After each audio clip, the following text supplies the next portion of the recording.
ಪ್ರತಿ ವರ್ಷದಂತೆ ಮೈಲಾರ ಜಾತ್ರೆಯಲ್ಲಿ ಕಾರ್ಣಿಕೋತ್ಸವ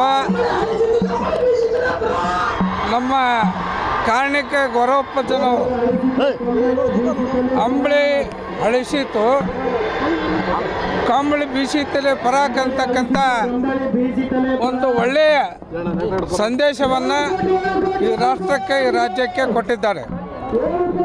ಅಂಬಲಿ ಹಳಿಸಿತ್ತು ಅಂದರೆ ಈ ವರ್ಷ ಅತಿವೃಷ್ಟಿ ಆಗದಂಗೆ ದೇಶಕ್ಕೆ ಬೇಕಾಗ್ತಕ್ಕಂಥ ರೈತರಿಗೆ ಬೇಕಾಗ್ತಕ್ಕಂಥ ಉತ್ತಮವಾದಂಥ ಮಳೆ ಬರ್ತದೆ, ಒಳ್ಳೆ ಬೆಳೆ ಬರ್ತದೆ.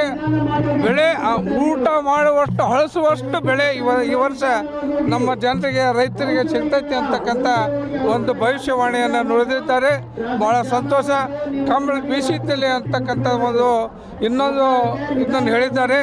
ಅದು ಕೂಡ ವಿಶೇಷವಾಗಿ ಸಾಮಾಜಿಕ ನ್ಯಾಯ ಹಿನ್ನೆಲೆ ಇರ್ತಕ್ಕಂಥ ಒಬ್ಬ ಉತ್ತಮದ ನಾಯಕ ಈ ರಾಜ್ಯದ ಮುಖ್ಯಮಂತ್ರಿ ಹಾಕೋಣ ಅಂತಕ್ಕಂಥದ್ದನ್ನು ಈ ಸಂದರ್ಭದಲ್ಲಿ ಆ ಶುಭ ಸೂಚನೆಯಿಂದ ನಾವು ತಿಳ್ಕೊಬೇಕಾಗೈತೆ.